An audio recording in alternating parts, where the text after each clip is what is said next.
Yeah, welcome to the Brown Boy Wonder Podcast. Reviews and reactions. Let's go. It's the Brown Boy Wonder. Hold it down, representing for the culture. Every episode brings you closer into the mind and the heart of a hustler, where the truth and the groove collide. Stay tuned in, come enjoy the ride. Keep it authentic like that, never hold back. It's the Brown Boy Wonder Podcast. The Brown Boy Wonder Podcast. Subscribe, share, and stay tuned in. The vibe's always on. This is the Brown Boy Wonder Podcast.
You heard that Batman intro, which means we're back talking about Batman, the animated series. Of course, we're going to go down and talk about episodes 51 55. But of course, let me introduce my guest for this episode.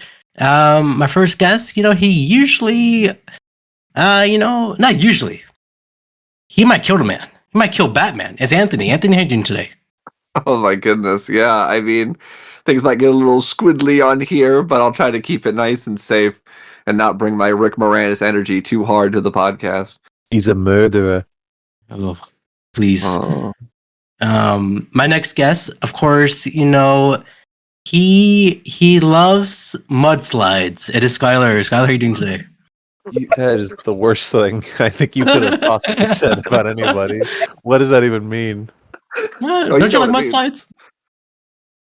I told you about my health problems in confidence in private. Oh, yeah. That's true, that's true. And you just outed it. I'm doing great. That's great. Well, of course, my last guest, she made a best friend. It's Ray. Ray, how are you doing today? I'm pretty great. I have a friend in the world, and that's all that matters. Oh, absolutely. Without context, that's just like Ray made a friend. Yay! Yay! We're so proud of her. Finally! It's Don't about worry. time. Don't worry. We'll get into it about her best friend at the end of the episode, or toward the end of this episode here.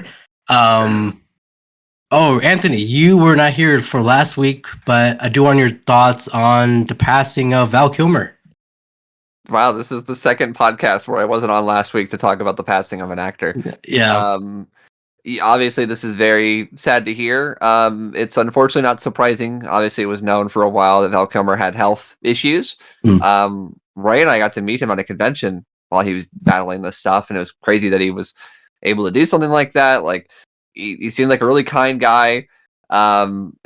If you know me, you know I love Batman Forever. It's one of my favorite Batman movies. It's my favorite of that era of Batman. I thought he was a great Batman, but also he's a great actor in general. We recently watched Top Secret, and that is such an amazingly funny movie. He was a really, really funny actor. So it is a genuine shame to know that he's no longer with us. Yeah, man. And Batman Forever came out the year we were born, 1995. So it all fits. Yeah, 30 years this year. That's not the year Ray was born. Oh. Or her friend. Oh. Yeah. Ooh. I said it before she could. I heard it. She was about to come in. Yeah, I'm a little bit older. All right. It's all right. You're 85 years old. I am. It's true. Oh. Yeah, I didn't know about this, but let's move on here, guys. let's get into our first episode here. Oh, first, I just want to say that all these episodes, there are a lot of hits and maybe one miss. Yeah, I don't know if you guys. Oh. Maybe a lot of Paul Dini episodes this week, and usually Paul Dini brings it. So yeah, there's definitely some quality out of a lot of weeks. It's you're right, a bit hit and miss here and there. A lot of quality this week, I can say that. Yes. Well, let's get into it. Episode 51, The Man Who Killed Batman. Oh man, the show is already over. As rain pours, let me turn off my phone here. Excuse me. As rain pours, sorry, it's I'm Abrar. As rain pours down on Gotham City, a man hurriedly runs through the streets. As he runs, a newspaper flies by the headline: "Batman slain?" ? Mysterious crime fighter missing. The man finally arrives at Rupert Thorne's house. He gets inside and introduces himself, but Thorne already knows who he is: Sidney Debris, the man who killed Batman. Sidney, however, doesn't appreciate the fame because now everyone wants to kill or fight him. So Sidney tells his story. Before we get into the story here, this is already a huge thumbs up for me for this episode. The way this intro was, it's like something you'll see in a noir film. Mm-hmm. Pretty unique, sure, right? Very different perspective of a character here as opposed to Batman doing something. So yeah, I liked that. Yeah, I like it. All right, here's the story. Sidney was an average 2-bit crook who wanted to move up in the underworld and agreed to go on a drug run as a lookout. A gangster named Eddie G gives Sidney a nickname called Sid the Squid. Do you guys like that name? I have a very uninteresting story about that, but that name made me pop. My dog has a big plush squid toy, and I've always called it Sid the Squid. And I had no recollection that this guy's name was that. And so he said that, and I went, "Oh my god, he's real!" Is Did you bring your dog in and make it look I was at the screen? I was like, look, and she got mad. She was like, "They stole my toy." So stole the gimmick. Yeah. Well, the other mobsters, however, see Sidney as bait for Batman to snap up while the rest of them flee. Unfortunately, Batman does not show up and tackle Sidney. Sidney is terrified and clumsy, but the other mobsters, watching their shadows from afar, believe that Sidney is fighting Batman. I feel like, I know what you guys gonna say. At least this character here. I feel like I'm Sid the Squid. I wasn't gonna say that. You're projecting. You were thinking it. We're gonna say it now. I was gonna say that Sid the Squid's very good at shadow puppets. Oh yeah, I would absolutely agree with that. I said that while watching the show. Like, it's undeniable. He's in the wrong business. How do you make a career out of that? Well, clearly he's in the wrong business. He's not made out for this crime stuff. Like, this is not made for him. No, but crime is the #1 export in Gotham City. So it's just like, what are you gonna do? I gotta get a job. That's true. Good thing it's not the biggest import to Gotham City. They'd be fucked right now. But you're right. That's a good point. Well, suddenly Sid falls off the roof and Batman grabs one of his hands. Beneath them, a dislodged brick punches a hole in a propane tank. Sidney tries to climb up, climbs up Batman's arm onto the building, throwing him off balance. After Sidney climbs on the ledge, he pushes Batman towards the gas tank, and there is a huge explosion. Sidney emerges from the blast carrying Batman's cape and cowl, and the mobsters are stunned to see that Sidney has done the impossible. He has killed Batman. Did you guys laugh when Batman was trying to sit up and he's like, stop, let go? I thought Sid the Squid was bringing full Jar Jar Binks energy to this 100%. Thing. You know, he's doing the whole like accidental like action stuff, and he's a little bit Jar Jar Binka. It's true. So maybe this isn't a Abrar episode. Misa no have the boomer. Misa no have the Batman. Yeah, he's just Binksing about. Yeah. thinking. Well, that do could you be Chandler Bong. I do want to say on record that I do have a Jar Jar Binks mask. Go get it. Put it on. Oh man, Go get you it. guys talk among yourself. All right. Oh. We just sit here in silence. That'd be really funny. Would it? Find out. Okay, well, all right. He's not gonna listen back and edit this. He won't know. Probably not. Has Abrar, by your experience, has he edited any Well, episode? he said he was gonna edit out something said last time, but I don't know if he did. Oh, I don't yeah. know. Still be in there. Oh, now Oh it's my in God. this one. Oh Me, you god. won't know. Oh, someone else came back Ah! though. Oh, He didn't wear his earbuds. You think he should carry those all the way so Hey, we don't Jar say Jar. things he doesn't want to hear? hi Jar Hey Jar. guys, can you guys hear me? Ray said, What? No. Man, I you have say to that? edit this episode. All right. Jar Jar, what did you think of Sid the Squid in Batman? Oh man, he's like me. Oh, Misa. okay. He's so like a Misa. I can only That's great. imagine what it's like for people listening, not watching. No, they Um, have to assume that Jar Jar's here. They just hear a brar further away. That's what it sounds like. No. Listen, they sound But similar. I assure you, it's Jar Jar.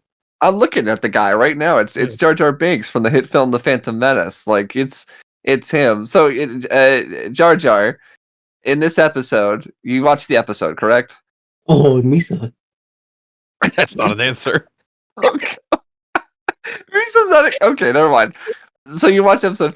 This guy, have you ever been accused of killing someone in your life? Like, did anyone ever assume you killed Obi-Wan or anything like that? No, usually they always frame me for something like cutting the gas, but I don't do that. Cutting the You got gas. afraid for putting the gas? You have like Jar the part Jar- in when they're on the Trade Federation ship and the gas comes in and tries to kill Obi-Wan and Qui-Gon. You talking about that scene? Yes. Jar Jar was on the ship. Jar Jar, if I Before you remember even correctly, met them? you were accused of killing the entire Republic. So, what do you have to No. say to that? No, I didn't do that. You did. You did lead to a senator's death because you didn't buckle your seatbelt. He Oh, had that it actually coming. did. Oh, okay. Jar Jar's got some opinions on this Brown Boy Oh. podcast. Okay. Oh, Jar Jar's gonna get political. Oh, don't worry about me, but I have to run now. Misa don't like the Okay. tariffs. Bye, Jar Jar. It was nice knowing you. All right, he's leaving. Goodbye, Jar Jar. See ya, you said later. That was really Jar Jar. He said, Yeah. what did he say? Misa, he just said his, like, me. That's all he said. Yeah. Wow. That was cool of him. This is a monumental podcast. Wow. Abrar, Well, you what just missed happened? him. He was here. Who was here? Jar Jar Binks. What did he say? He said, we can't. Yeah, we can't. We can't repeat it. We're sworn under oath. Oh, jeez. Well, if I see him again, I'm gonna punch him. Good. All right, where we are? Oh yeah, Batman died. What do you guys think? Is he dead at this point? Shame. It's a real Probably. shame. Rest in peace, Batman. All right. R.I.P. R.I.P. Batman at this point. But let's get on to the rest of the story here. The rest of the underworld holds a celebration for Sydney's success murder of Batman and toasts him. But a tough fighter challenges Sydney, leading a huge ballroom fight until the police arrive. The group of criminals ends up in jail where Harvey Bullock visibly is upset, breaks the news to Renee Montoya that Batman has been killed. Asks her to check the depressed Commissioner Gordon. Luckily for Sydney, however, a blonde woman claiming to be his lawyer, who looks familiar to Bullock, announces that she has posted his bail. And the two leave. Once in the car, the lawyer reveals herself to be Ray's favorite, Harley Quinn, who's sent by the Yay. Joker to free Sydney. Woohoo! Yeah, Harley Quinn. Do you guys thought it was someone else, or it was like, oh, that's Harley Quinn? I I mean, she does introduce herself as Harley and Quinzel, so Yeah, She did that, yeah. Bullock didn't exactly. He did say it's like, don't I recognize you from somewhere? We get a penis joke, but he didn't. He just forgot her name was actually Harley and Quinzel, I guess. is that the Yeah. first instance of her ever being called Harley and Quinzel, which we Hmm. later learn is her full government? As of now, I think because we don't so. get the origin story until the Mm-mm. New Adventures show. You know, the redesigns and all that. That's when we get the like Mad Love origin story. So, Yeah. I guess so. Well, I do like Sydney. He's going with the flow. He's not complaining about anything. Oh, she posted my bill. All right, thanks. I like the Sydney guy. Yeah. Yeah. He's like me. Be like me. Yeah, he's like you. He's like you and Jar Jar. If you and Jar Jar were the same person, which you're not. we're not. We're not. I hope I don't see him again. Well, you didn't see him this time. No. I just imagined that he was here. Oh, that's how his powers manifest. At the theater, which serves as his gang hideout, the Joker is delighted to meet Sydney. He says that there isn't any solid proof that Batman is dead. He wants to pull a job in order to make sure. The Joker and Harley stage a pre-ambush museum robbery to prove it to Sydney and wait for Batman. He doesn't show up, much to Joker's dismay. A despondent Joker orders Harley to put the jewelry back, saying, "Without Batman, crime has no punchline." Man, that's a great line from the Joker. That's a true statement. Pretty iconic line. Also, was this the first time we've seen the hyenas back at the hideout? So many firsts. Good I lord. know- Yeah. Yeah, there's a lot of firsts for the Joker and Harley Quinn lore here. And Batman dying. That's a first. That is, well, no, we've had a few Batman die. Yeah, a little bit. This is the third or fourth time we see Harley in these series of episodes, right? It's the third or fourth time.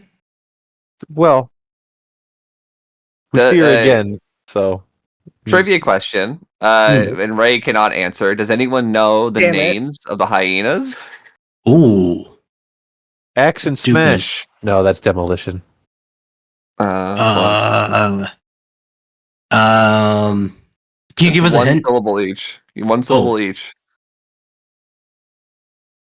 Oh, Jar and Jar. Oh, that's close. Ray, go ahead and tell him. Bud and Lou. Presumably There you go, named next time. after old comedians or something. Yeah, named after Buddy Lewowski and Louis Budinso. Oh my I don't goodness. think that's the real answer. Could be. Well, All right, well, sounds whenever like, Ray's on this show, it's her job to Google things. So, Ray, what are those names referenced to? I need you to look it up. All right.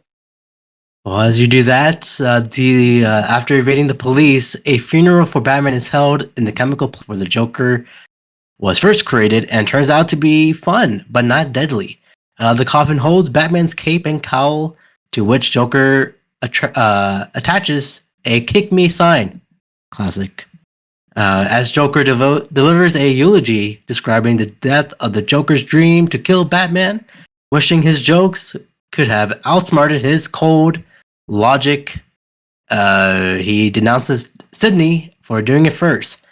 When he is done, the two hoods place Sydney in the coffin. The coffin is sent to the conveyor belt towards the vat of acid, while Harley plays Amazing Grace on a kazoo. The Joker sheds a tear, but then immediately cheers up with a, "Well, that was fun. Who's for Chinese?" As he and the minions depart, without any people to save Sydney, all hope is lost, and there's nothing more to do. But just as the acid seeps in, Sydney, apparently saved by getting sucked into a drain pipe, winding up the bank of Gotham's river. He knew he had to get out of town. Sydney calls Eddie G, who sets him up with Rupert Thorne to get it out of Gotham. So a couple things about this. One, Ray and I were eating Chinese food when watching this episode, so that Oh, was cool. great. What a cool moment from the Joker to shout us out like that. Yeah, that is And cool. two, this coffin, what is this coffin made of? The fact that acid takes so long to seep into it. Like, it looked like it was a wooden casket from what I could tell, and somehow boiling acid was like it really took its time. Yeah. I think it's not what it was made of because it was just wood. Yeah. But Yeah. I think the only vat of acid that was filled up when Joker got there was only very mildly corrosive. It's just like vinegar. Apple Yeah. cider vinegar. Yeah. Oh. Well, Sydney's alive, but he's still clumsy, so he might die. I mean, what, after this episode? After We that's never see maybe. him again because Oh yeah. he fell down like an open manhole. In the present, Sydney begs for a way out of town to avoid the Joker and the other hood rats.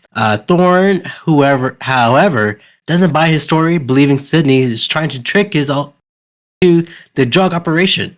After all, in one night, he's killed Batman and outwitted the Joker, meaning he must really be a criminal genius. As Thorne points a gun at Sydney, Batman suddenly arrives, completely unharmed, alive, and well.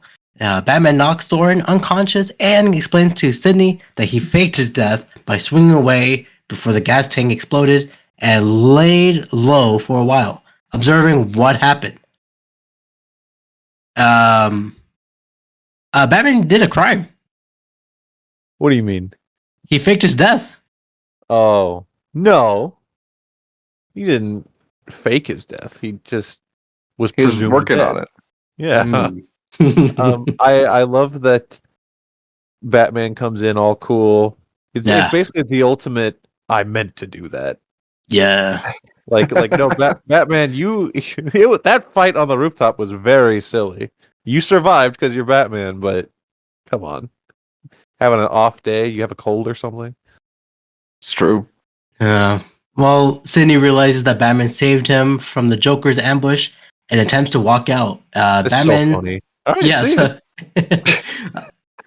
Batman stops him, explaining that he's still guilty as accomplice to the drug run, but then points out that in prison, a man like Sydney would garner high respect, which should make his sentence more bearable. As Sydney is led through the prison, the inmates cheer him on for almost killing Batman, setting up Rupert Thorne and making a fool out of the Joker. It pleased Sydney realizes that his dream of making a name for himself. That was it for this episode. Are we giving it a thumbs up or a thumbs down? Thumbs up. I would say it's a fun one. I like all the sort of the Joker and Harley stuff. I think that's classic them. And the whole, without Batman, crime is no punchline. I like that. And this little, I called him Rick Moranis earlier. His energy that he has is pretty solid. It's a fun little one-off that you don't have to think too hard about. That's true. What about you, Skyler? Thumbs up for sure. I think it is, in a way, a better version of an episode I already gave a thumbs up for. The one where Joker forces that balding man to help him try to kill Batman. Just like a perspective of an everyday, small-time person in this world is really fun and cool. And yeah, Joker and Harley are both on fire this episode. Yes. That moment where Bullock is sad that Batman's dead, which is just like, oh, is he grown to respect him? Or he does mention that Gordon is really beat up about it, so is he just sad for Gordon? Something to dig into there. Great, good, very fun. Thumbs up. And what about you, Ray? Well, real quick, the hyenas are named after the comedy duo of Bud Abbott and Lou Costello. Ah, there it is. I knew it.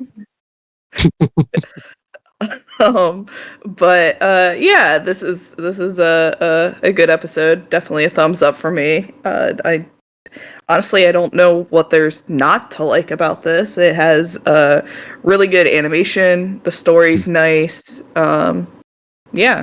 It's a good episode. Yeah, it's also a thumbs up for me. I feel like the less we see Batman, the more I don't want to say what the kids are saying, more aura behind Batman when he shows up. It's like, oh shit, he's here. He faked his death. But yeah, great episode here. I do have an interesting fact for this episode. Yeah. Bruce Timm has stated that the idea for the episode who came when he and Denny debated what. Excuse me, Denny, right? Yeah, Denny from The Room. Denny. Oh, not Denny. Debated on what it would be like if Batman was not present for the majority of the episode. Indeed, it was the most acclaimed episode of the series. Yeah. That's what I'm saying. But let's get into episode 52. Do you want to explain yourself, Skyler? You said you were about mudslides for this episode. I'd rather not. Okay. All right. Well, the episode 52 is Mudslide at the. How do they say this name? Is a Torn owner? Torn. The financial building. A middle-aged guard goes to check the parking lot. While his nothing to work with there. Like, yeah, oh no. Yeah, I gotta keep going. While his younger colleague Billy keeps watching the main entrance. The guard returns a minute later, however, already having forgotten to check Mr. Tone Owner's office. However, he goes into the lift, strangely sweating. Billy sees the guard in the parking lot on a security camera, meaning that the guard is in the lift, must be an imposter. Usually, guards don't pay attention, right? But this guy does. How cool would it be if he knew everything going on in Gotham City? He knew the lore of Batman. He was like, jumping Jupiter, that must have been Clayface. If he's up with the news, he should know. Mm. Well, Billy, our Billy, sets off the silent alarm and gives chase and catches the imposter in the office, breaking into the safe behind a portrait of Mr. Tone Owner. However, from behind the portrait emerges Tone Owner himself, berating Billy for leaving the door unguarded. But Billy suddenly remembers that Tone Owner is missing his accent and is actually on a holiday in Hawaii, prompting Tone Owner to extend his arm to knock out Billy.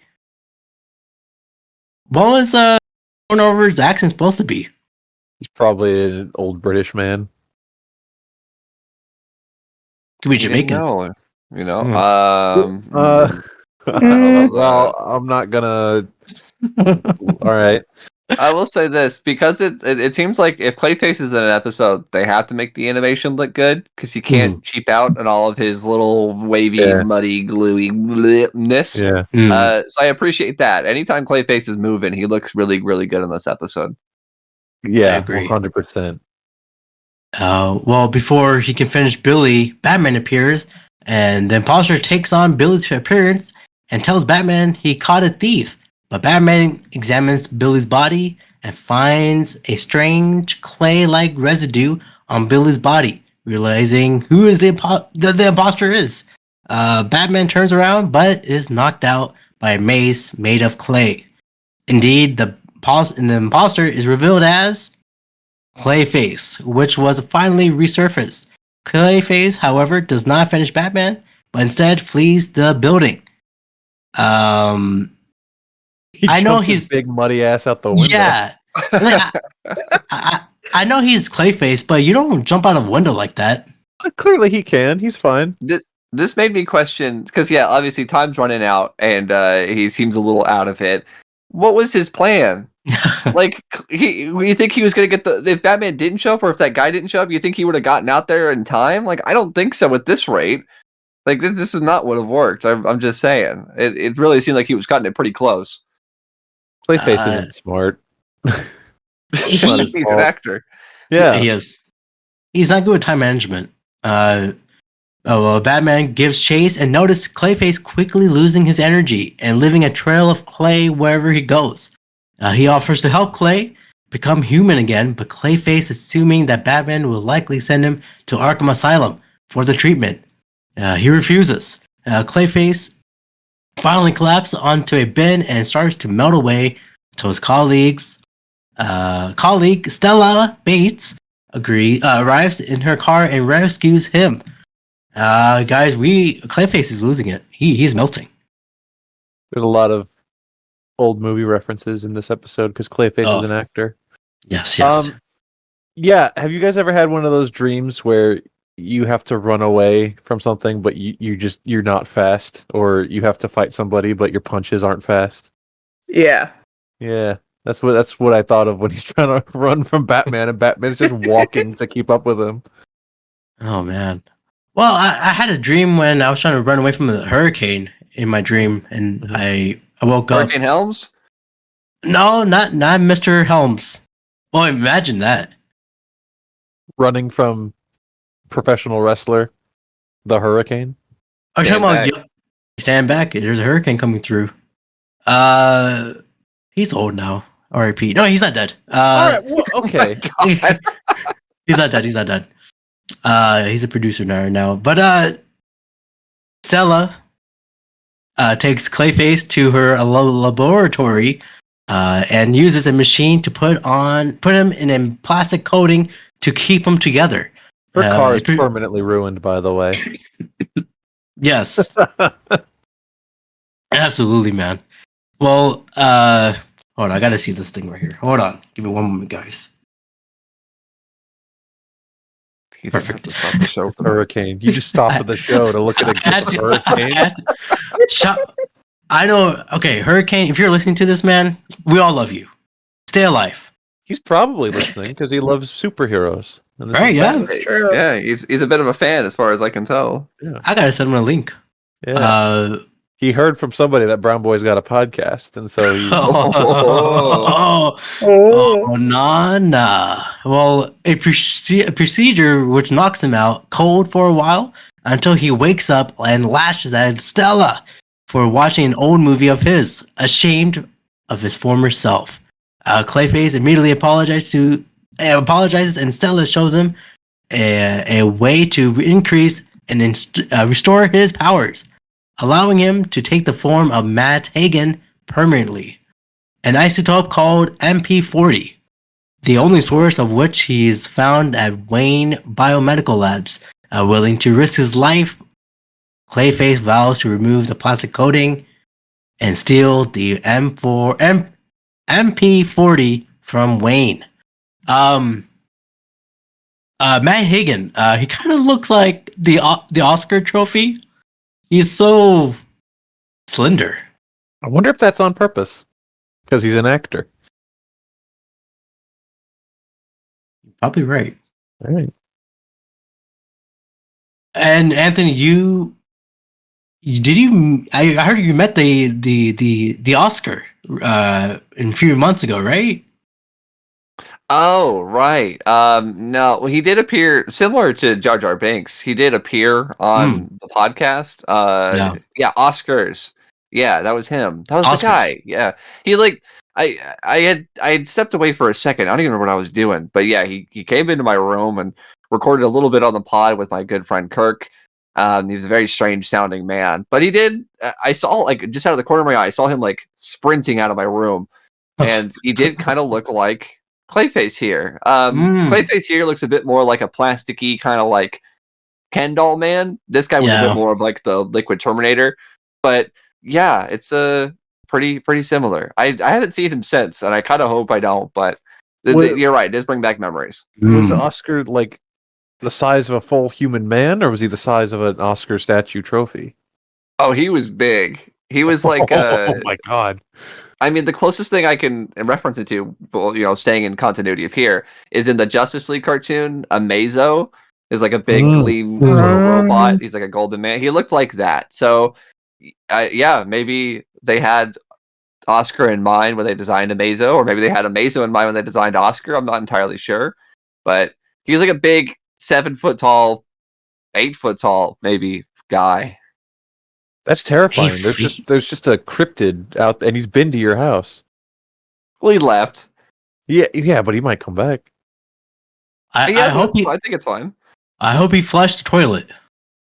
I don't think Did he use it? I never said he went to the bathroom.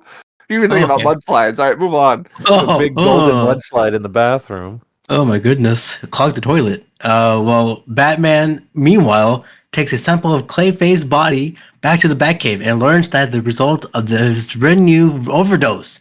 Clayface's singular structure is breaking down, meaning that in a sense, he is dying of old age and committing robberies to fund his treatment to keep himself alive. Also, remember cellular, thank you. I was rushing there. Also remembering Stella from the Torn owner heist, he tells Alfred to look through Hagen's career records for any sign of relationship with the female doctor. An intrusion occurs at Wayne Biomedical Labs, and Batman finds Clayface disguised as a woman. Whoa! Fleeing the building with a canister of MP40. He pursues Clayface on a train where Clayface's body starts to give up again, and he melts back to his own form, scaring the passengers out. Batman and Clayface then fight alone until Batman sprays him with a freezing gas to get the canister back.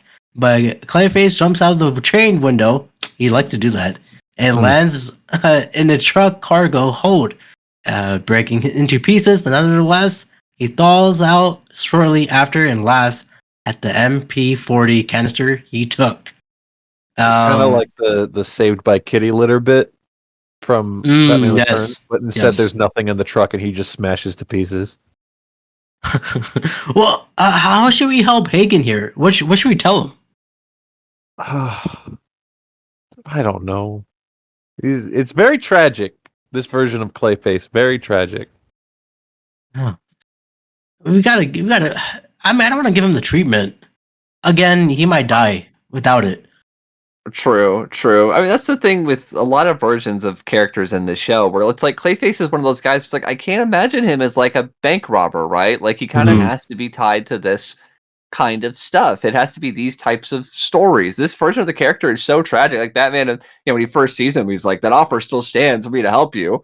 And Hagen's like, no, I don't want you. And he's like, all right, fine, suit yourself. Like you can't imagine this guy just being a goon or just a random villain. Like he needs to be doing these types of things, which is, I think, what makes this story so good, with the tie-in with like a doctor that he used to work with that has a fascination with his work. Like there's a reason for this story to exist for Clayface. Yeah, I agree. Well, Batman returns to the Batcave. Yeah, not the movie, but Batman returns to the Batcave, where he and Alfred finally learns the identity of the female doctor from Hagen's movie Dark Interlude, the same movie Stella was watching. And Batman finds her location in the bank's records, tracking her to the lab by the ocean. At the lab, Stella starts pumping the MP40 into Clayface, who is once again inside the plastic coating. The procedure appears to be working, and Clayface almost changes into Hagen again. Thank goodness, until Batman arrives and turns the machine off. He reveals that he found Stella's name in the film's logs and tracked them in her lab from the bank records. Though he once again offers Hagen a different way to cure himself, Stella lunges at Batman only to smash headfirst into the pile of test tubes when Batman dodges. Clayface, now enraged, he said, Stella! He breaks out of his coating and proceeds to absorb Batman, hopping in to drown him despite Stella's pleas. However, Batman uses his grappling gun to blast out Clayface's body. I wonder what's inside of Clayface. Like, what's in there? Well, from his origin, it was originally like a face cream thing. So cream man, cream face, Krispy Kreme, Kreme. Where's Elizabeth Banks? Oh, I like it. I like that. That was good. She killed everyone in that Krispy Kreme, right? I probably. I don't remember. It's been a while. It's been a while. I know she was in there. Let's keep it that way. She likes a glaze. I like Clayface here. Batman and Clayface take the battle outside where the rain weakens Clayface, giving Batman the upper hand. However, Clayface, determined to kill him at any cost, pushes him off the cliff, only to have Batman pull him off as well. Batman holds the grappling hook as Clayface is barely able to hold on to his leg. Batman tries to hold him, but Clayface accepts his fate as his arm finally breaks off, sending him plunging into the ocean below, where he dissolves. At the edge of the cliff, Stella moans Clayface as Batman takes her to the authorities. Did Batman actually kill Clayface in this episode? No, Clayface fell. Batman's He's trying not to a help murderer. him. Yeah. He did stop the machine. I don't know why he had to stop that. He could have let him cure himself and then talk to him, but he did steal it. It was stolen goods. That would make Clayface more powerful. It wouldn't fix him per se. I mean, yeah, it's an isotope, so it's radioactive. So he's probably going to be causing cancer to anyone who's around him. Oh, that is true. Ooh.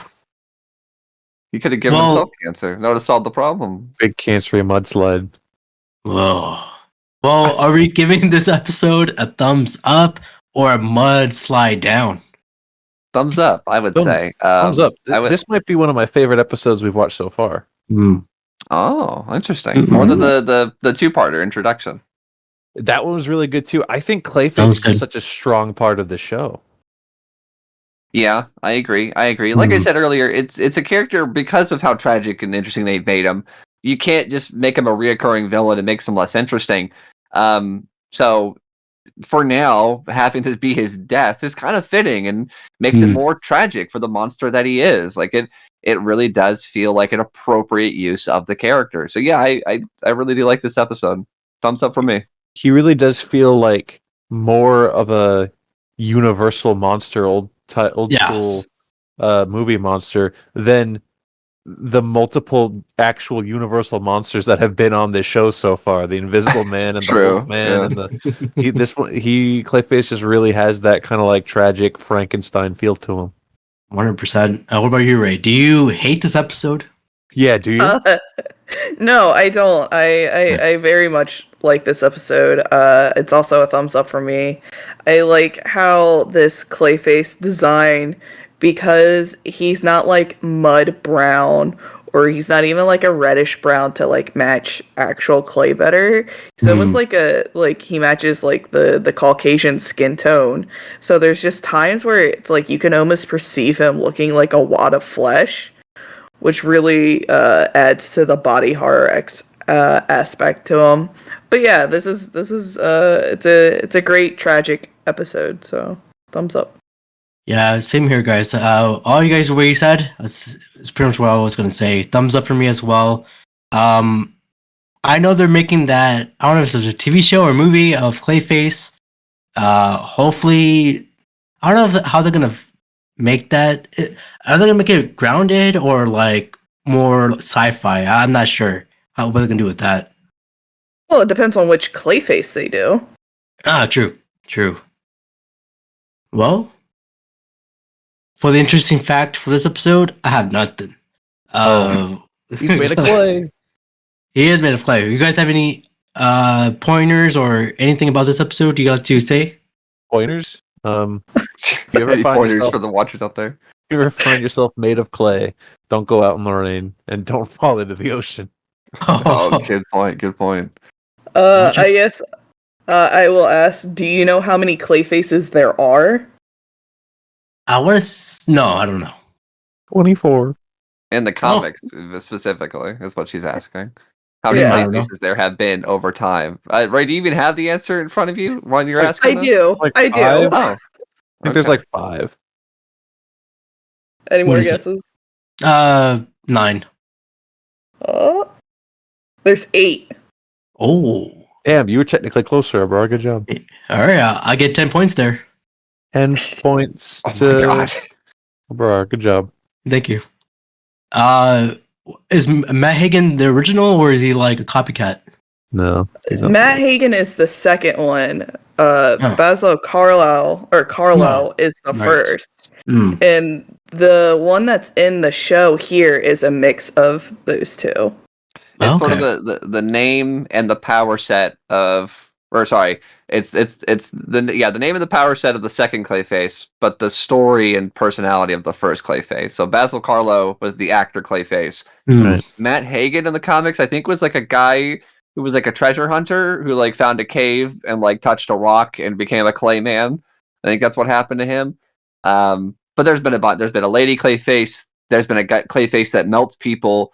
Like there's been all sorts of clay faces over the years. There was a baby clay, so quite a bit.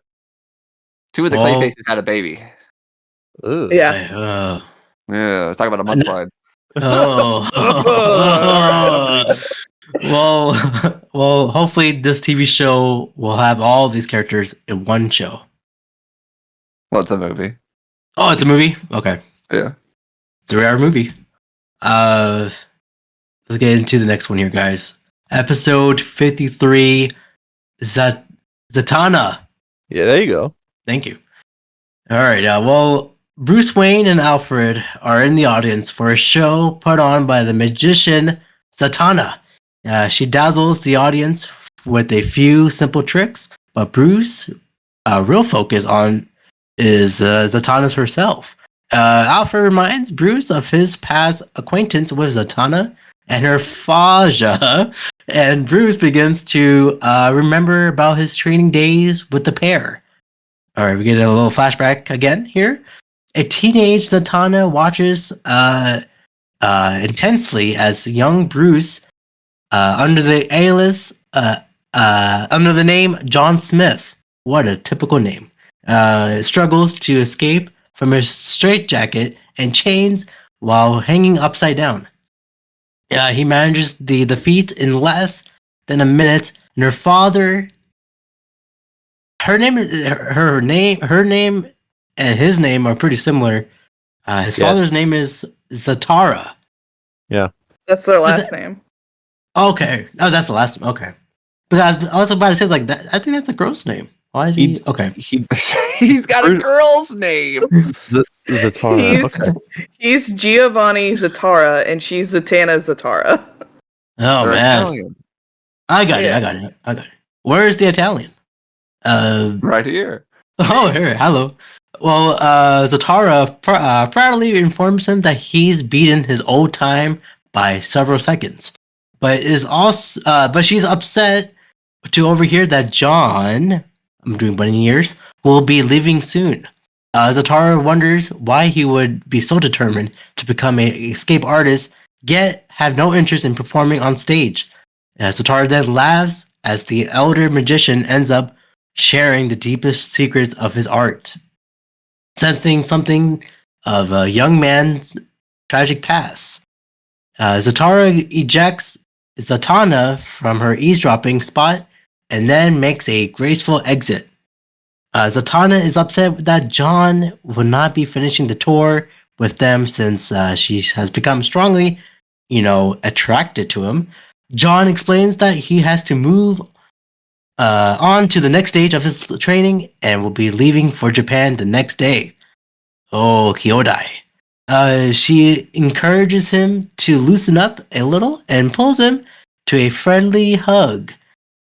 He promised to write her before she ducks out of his grip and reveals that she's handcuffed his wrists to the wall with a laugh, and she predicts that he'll be missing his plane, then turns around joking that even halfway compliment the escape artist that should be able to get out of the cuffs and be gone by the time she's finished speaking. Then turns, sees that John has done just that. Guys, this flashback alone is his own romantic movie. Yeah. Batman kisses all the ladies. Man, like he got it. I don't know another man like Bruce Wayne here. But like, here's the thing, though. Does he fully get it in the end? Because all the time he's leaving. He's already on his way out. Like Bruce is a heartbreaker because he needs to the sort of self isolate in his sad, miserable ways. And I don't think this episode changes that for poor old Bruce or John Smith. He's doomed to always sacrifice everything to be Batman. I think it is the only Bruce Wayne to end with a romantic relationship successfully. Is that The Dark Knight Rises? Is that the only time? I mean, but we both see him have intercourse in the film, which is a delight, and then we also see him, away with another love. So, I'd say that's a pretty solid evidence. There's like Earth 2 stuff. Oh, Earth 2. Oh, Earth 2, saying things as if things matter on another Earth. We're talking about our Earth with our Christian God. Okay, our Christian Bale. Yeah. Yes. Oh. So this Batman. I mean, with the world of Batman Beyond, it's confirmed that this Bruce ends up with nobody. So Damn. It's a sad life for him. That's true. Spoiler alert. All right.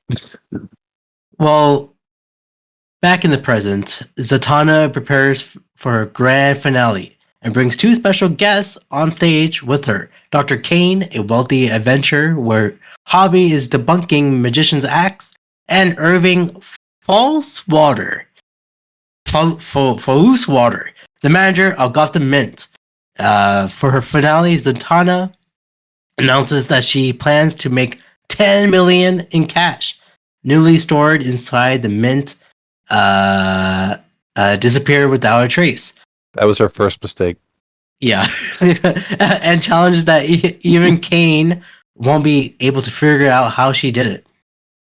She fires out a bolt of electricity from her staff, and not only the money, but the mint itself disappears. Kane admits defeat, admitting that he has no idea that how she could have done this. With another bolt, she makes the mint return, but to her shock, the money is gone. Zatanna pleads innocence, but the name of Irving Falsewater calls the police to arrest her. Guys, we now get a closer look of the character Zatanna. What do you guys think about this magician? I'll let someone else go first. Well, there's certainly someone here who has a lot to say, and it's a good thing that she was on this episode. Yes, Ray is a very big fan of magic. Oh, right.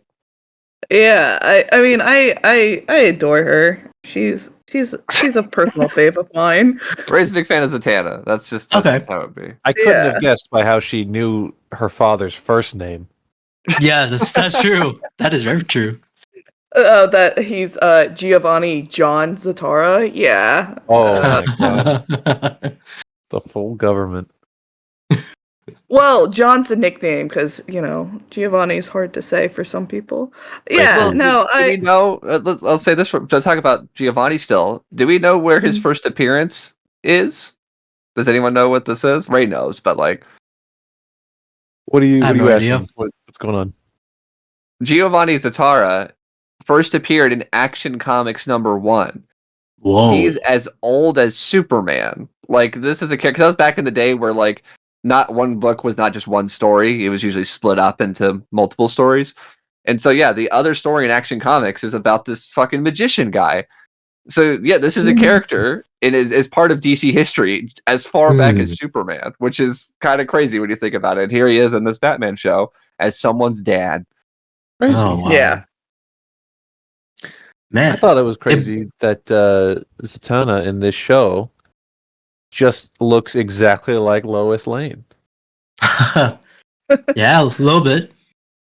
that we see in the Superman animated series. They give her a skirt, and I think they make her eyes purple, right? And that's the only difference.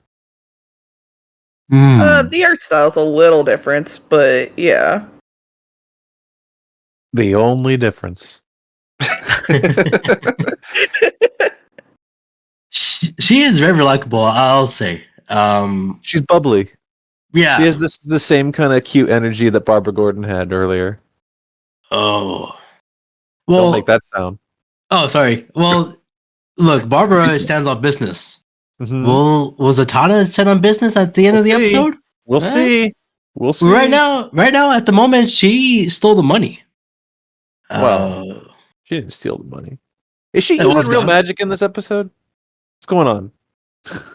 That's I don't know. interesting point. Yeah, they're very subdued with the magic, I feel. I don't know if they just didn't know if they wanted to fully commit to that, because you Mhm. know, in the comics and even in stuff like later on Justice League, yeah, she's a full-on magic user. I'm sure Ray could go into all sorts of lore involving her and her dad and all the crazy things that she's done.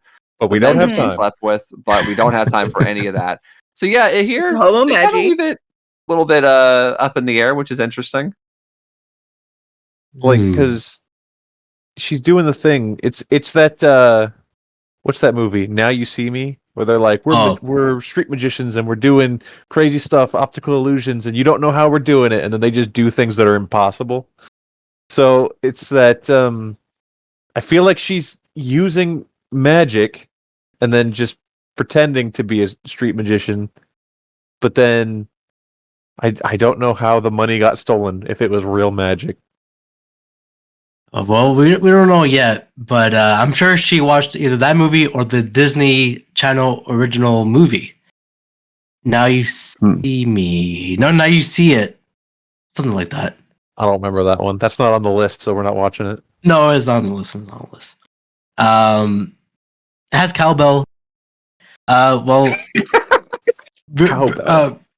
Bruce is sure that Zatanna has been framed, and that the real thief will get away if the police waste their time interrogating her. Batman leaps onto the paddy wagon and frees her. Zatanna is unsure if the escape was a good idea. Now, even though that she's a fugitive from the law, Batman assures her that she can help improve her innocence. The two back to the midst where Zatanna is targeted to hear that Batman already figured out how her trick worked. A hologram of the mint was turned on and off to look as through it disappeared and then reappeared. However, someone tampered with the trick. The money was stolen the night before, and then the hologram was projected to make it look like it was still there. Batman quickly suspects that Kane is most likely to be the suspect, and he must have figured out in advance how Zatanna planned to work her illusion. Yeah, they're in the Batmobile, right? I feel like they work pretty well together. Batman works well with a lot of people, turns out. Yeah. A lot of ladies. Yes. Well, I feel like Zatanna at this moment, I feel like she should be Batwoman. The way she's portraying herself here. What does that mean? I guess she's like a capable partner, you know? Yeah. She's like an adult woman. I mean, they're great together. This is an interesting thing that these two didn't really have this history in the comics, and this is something they kind of worked in here, but it makes sense. Like, Batman traveled the world and learned all these things, and who better to learn from, you know, a world-class magician to be an escape artist? I think that's a cool way to work that in. And since then, they've sort of adapted this stuff into the modern comics. So I think it's a cool addition. They work well together. They do, man. Well, while driving to Kane's mansion, Batman gently whether he asked her if he has any loved ones, as such like a husband that may be worrying about her. Batman said, husband? Zatanna says she's too busy for a relationship since it's her responsibility to keep the family act going since Zatara has passed on.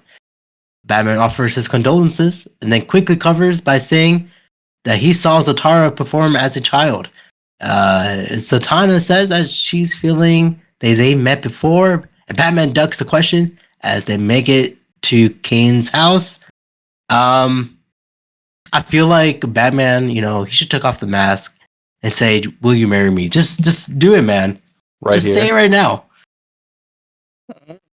you're a big Bat Magic shipper. Oh, Now you we can know say the that name. again. You can say that again. Well, Kane has been expecting them. However, he leaves a fake mannequin in the room. Batman and Zatanna. What should we name this couple here? The name is Ray Batman and just Zatanna. told you. What was it? Oh, Bat Magic. She just Bat Magic? told you. I want to combine the name of Batman and Zatanna. No. You don't get to do that because it's already been decided. All right, Batana. Well, Bat Magic realizes that it's a trap and attempts to escape the room.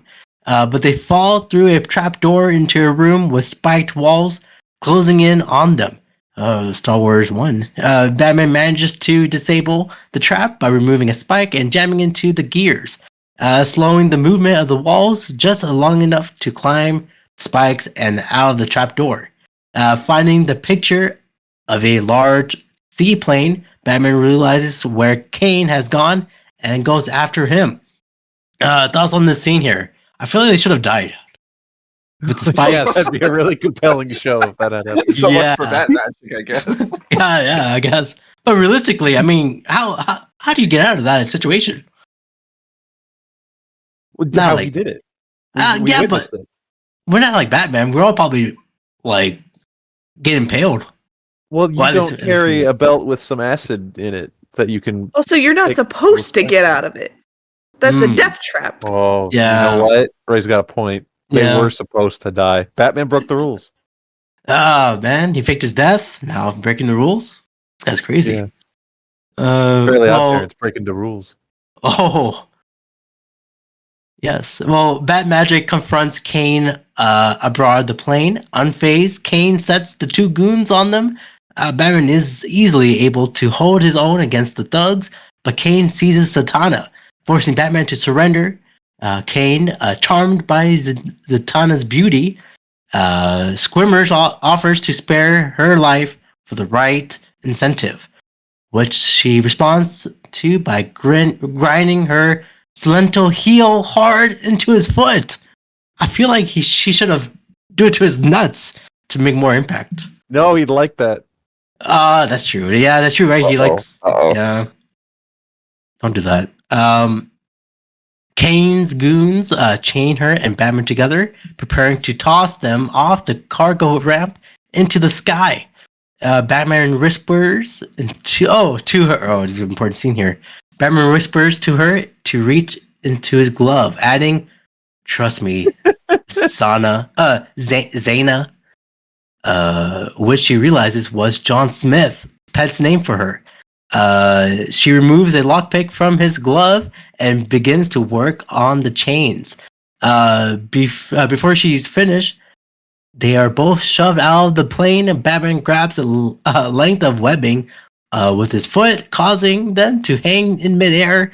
Kane begins to cut the webbing with a sword cane, but Batman lassos, like Wonder Woman, him with the chains and pulls him out the door. Hanging desperately on the net, Kane tells his men to stop firing their guns because they're dumbasses. Why would you shoot that? Why did you shoot? They're dumb. He Bro, comes back. You know Yeah. what I'm gonna say, right? What? Uncharted stole this. You know, I was thinking that. I don't want to say it. Well, I did. Calling you out, Nolan North. Oh, I know it was your idea. It was his idea. Yeah, that's Yeah. true. Well, they climb back into the plane, shutting the cargo door before Batman's bad magic can make it there. There it is. Yeah, like, look, Uncharted 2, it's a great game. I'm sure they have some influence in this episode. Abrar, you simple fool. What? Uncharted 2 is the train. Uncharted 3 is the plane. Oh, How embarrassing. that is. Oh my goodness, Which one had the boat? the boat. There big Oh, was- that's ship. 4. No, I that's didn't play- 3. I, That's I 3. didn't, I didn't play 4. 4 is great. Why you didn't play 4 yet? You fight on a boat in the first one. This doesn't matter. Let's continue. Well, it looks like Zatanna knows who's Batman is. That's another person who knows Batman's identity. Not really. She thinks his name is John. Oh, John. Good Okay, point. that's true. That's true. With bat magic climbing up on the outer of the the plane, excuse me, Kane jumps into the pilot's chair and begins tilting and juking the plane to shake them off. They can hang on, and Kane sends his thugs after them. Batman easily defeats both of them, throwing them off the plane. Not killing them, but they still survive and they get kicked out. Believing that the falling screams he heard came from his enemies, Kane relaxes, only to turn and sees Zatanna standing there before she decks him with a right cross. Kapow! On the ground, Kane and his thugs are taken into custody by the police. Bad Magic walk alone, catching up. Batman apologizes for not riding as he promised, but she forgives him, finding it easy to see how busy he's been. She adds some words of encouragement, including that her father, Faja, would have been proud of his work on this night. Batman returns the compliment and turns the Batmobile to offer her a ride home, but she disappears in the puff of smoke behind his back, leaving only a flyer with her picture on it and a note from her wishing him luck and holding him to his promise to ride her. Do you guys think after this episode he rides her back? No. No. He is busy. Well, for this episode, is it a thumbs up or a thumbs down? Thumbs down. No, I'm just kidding. It's a thumbs up. Yeah, it's a thumbs up. Zatanna is like a really fun character, and I think they do her justice. They're clearly holding it back a bit, I feel, but that doesn't damage the episode in any way. I think it's a pretty fun, self-contained thing. It's a good way to bring in other characters from the DCU without it feeling like like, oh, go check out her spin-off show. Like, it didn't feel like that. It felt like a proper sort of piece of Bruce's backstory that we hadn't seen yet. I agree. What about you, Ray? Yeah, it's definitely a thumbs up for me. As I said before, I adore her. She punches the bad guy twice in the face, so like, what All else the do you magic need? Yeah. Kapow. I feel like the only reason why they don't go into her using like actual magic that she can do is that they couldn't figure out the backwards speech yet. That is true. That's her whole gimmick, is that she uses magic by saying words backwards. And, that's you're right. It's a complicated thing. Like, do they just play the audio backwards? Do they say the words like phonetically in reverse? Like, how do you do it? So maybe they just didn't want to mess with that and figure that out just yet. They could have just ignored that. Yeah. Sure, why not? She made a mint disappear. I think that was magic. Big mint. Well, what about you, Skyler? Did you? I can make a mint disappear. Skyler, did you? Are you not a big fan of Zatanna? Didn't I already say I gave this a thumbs up? What's up? You did. You did. I don't know. I'm not a big fan of Zatanna. No, Well, I'm trying to. in Zatanna's own words, I guess you would say I am a fan of leggy Damon nylons. So she does bring that up. Yeah. And this episode was written by Paul Dini, and I think I brought it up before that if you look up Paul Dini's wife, then you get some ideas. You get some answers. Interesting. You get some answers. A man knows what he likes. Well, this is, of course, a thumbs up for me. And I asked the question at the beginning of this episode: is she standing on business? Yes. She punched 100%. That guy twice. Yeah. Twice, 100%. She's on the list.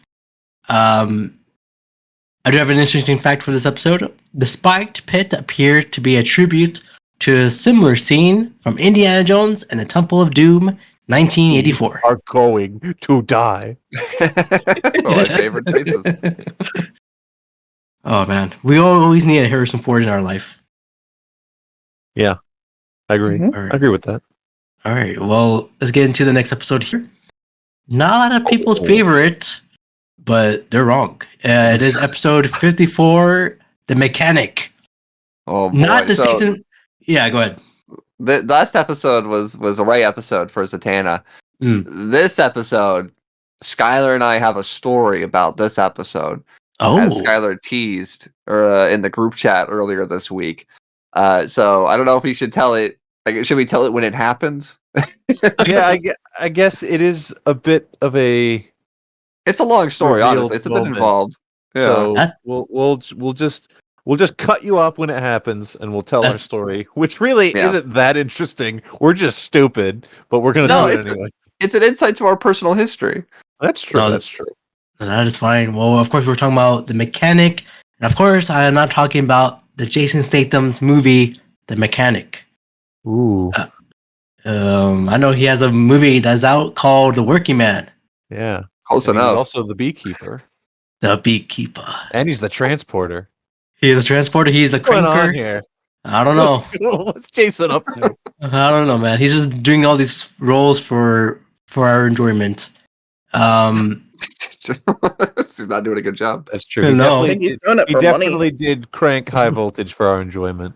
Oh, Crank. I never saw Crank 2. The movie came Wow, out all right. 15, 25 years ago.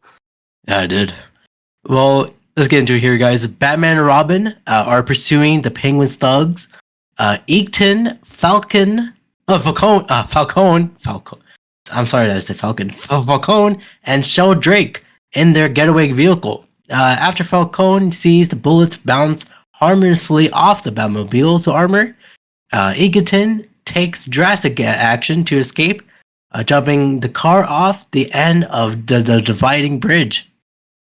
To Is this crash. supposed to be an actual Falcone? What's going on here? That's what it said. That's the name of the thugs. Is that allowed? I think you have another person named Falcone. It's okay. It's a common name. I don't know. I watched the Penguin show. He wasn't very nice to the Falcones. Well, one could be Falcone and one could be Falcone. Ooh. That's the same didn't the guy. Falcone? This is gonna set us off way hard. But like, didn't the Falcone appear in The Flash? Didn't the scene with Batman? That opening scene with Ben Affleck? Yeah. Was- I think it Did he was, chasing Alberto it was Falcone? Berto Falcone. Oh, my like, god! Who Yeah, apparently a holiday stole killer. some sort of chemical weapon, and then Batman threw him off a bridge or something. I don't know. oh my Make it make sense. Yeah, so it was like that. It was actually the Flash movie was a reference to this Falcone. So there you go. That's good. Well, the car and of a dividing bridge to crash onto a bed of a garbage scroll passing underneath. Batman brakes to a stop, but not soon enough to prevent the front end of the Batmobile from going under the bridge and being crushed as it comes back down.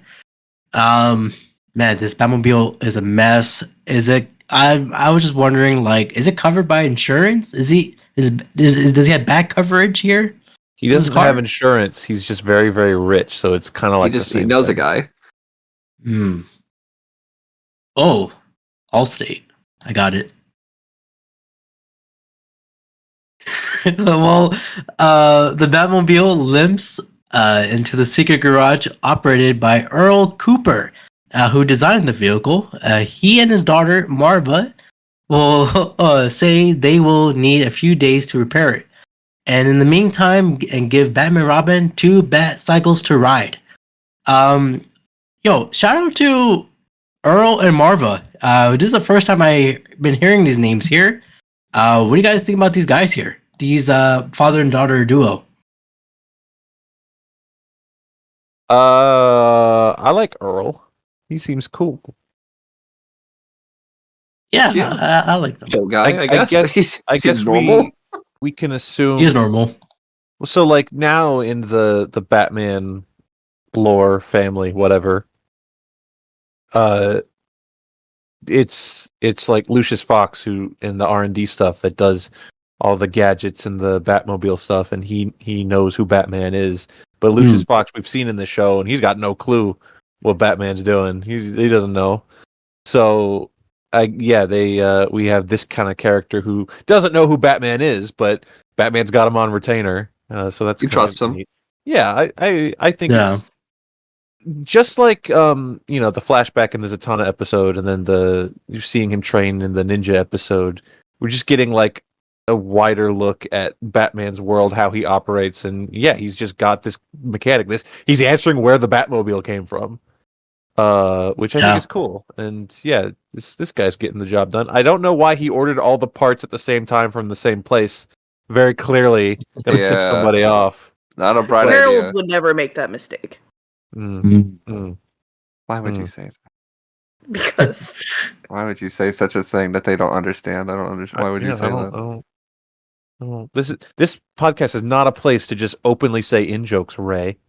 it's not an in joke. Yeah, crap. Harold is the mechanic from the comics. If you read one, Oh, Alright. okay. Well, I wasn't gonna say it, but yeah, when we were watching this episode, and she sort of fucking blew this wide open. I was gonna let this play out, Ray. She was like, "Is Brar gonna ask if this character is from the comics?" I don't know if you had planned that. I bet he was going to. I was going to ask. And the answer is If you no. had waited patiently, She couldn't. we do would have it. been like, "Oh wow, so- look at Ray. She's so cool and she knows things." That is so. We are so glad. What a good addition to this podcast. But now everyone just thinks you're sassy and mean. You She was crab. so Well, I am. eager to bring up Harold. So in the comics, during this time period, though the show was out, Batman had a mechanic named Harold. Harold was a mute hunchback who fixed Batman's car and was eventually killed by Hush. So kind of a complicated history. He's actually the inventor of the Nightwing suit, like the black and blue Nightwing suit. Harold made that himself. So he's a pretty important character. He's not in this show. This is Earl, but pretty cool. Well, But my Ray name kind is of Earl. spoiled that. I don't know why she did that. That's okay. What? It's okay. And Ray told us he died, so now we can't even read the comic. I didn't say that. You said it.